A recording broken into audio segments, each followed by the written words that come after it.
23 లక్షల రూపాయల అప్పులు వల్ల చాలా కష్టపడుతున్నా. నా దుకాణం ఇంతే అండి. ఇదో చూడండి, ఇవే నా సామాన్లు. ఒక 10,000 రూపాయలు పెట్టుబడి పెట్టారు ఒకరు, తీసుకొని గిరిగిరి తీసుకొని ఈ సామాన్లు అయితే తేయడం జరిగింది. మస్తు అప్పులో ఉన్నా, మస్తు ఇబ్బందులో ఉన్నా. ఇదిగా చూడండి, మీకు చూపిస్తా. ఇది 1, 2, 3, 4, 5 ఇలా గిరిగిరిలో నాకు రోజువారికి 500 చొప్పున కడతానా డైలీ. ఇది వచ్చేసి ఇట్లా ఉన్నదన్నమాట. నెక్స్ట్ ఇది ఒకటి చూడండి. ఇది తీసుకొని దగ్గర 8 నెలలు అవుతుంది, కానీ ఇది కట్టింది కూడా ఇన్ని రోజులే కట్టిన. మళ్ళీ ఇట్లా అన్నిట్లో అంతే ఉంది. 500, 200 అట్లా కట్టుడు అవుతుంది. ఇలా చాలా గిరిగిరిలో ఉన్నాయి నాకు.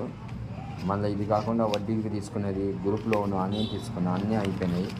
ఈ అప్పులు ఎట్లా అయినాయని నేను మళ్ళీ చెప్తా ఉంటా, మళ్ళీ వీడియోలో చెప్తా ఉన్నా.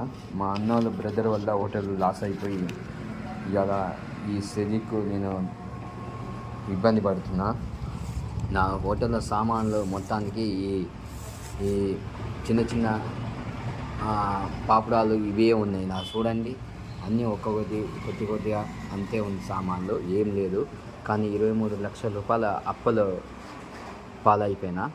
ఇలా ఎలా కట్టాలని నాకు తెలియక చాలా ఇబ్బంది పడుతున్నా. మీరు అందరూ నాకు సపోర్ట్ చేస్తారని నమ్ముతున్నా. ఎట్లా అంటే నాకు ఈ అప్పులు ఎట్లా తీరవాలంటే మీరు నాకు వచ్చేసి కొద్దిగా సబ్స్క్రైబ్ చేసుకొని నా ఛానల్ని ప్రమోట్ చేస్తారని ఆశిస్తున్నా. మరి నాకు అప్పులు తీరవాలంటే ఈ యూట్యూబ్ ద్వారా ఏదైనా ఆదాయం వస్తే నాకు అప్పులు తీరుతాయని నమ్ముతున్నా. ఇప్పటికే 927 సబ్స్క్రైబర్లు ఉన్నారు.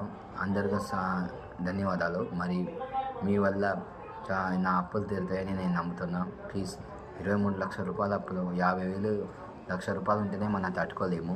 అలాంటి 23 లక్షలు 3 పిల్లలతో నేను చాలా కష్టపడుతున్నా. మరి మీరందరూ నాకు నా యూట్యూబ్ ఛానల్ని ప్రమోట్ చేసి ప్లీజ్ నాకు కొద్దిగా సహాయం చేసేటట్టు అందరూ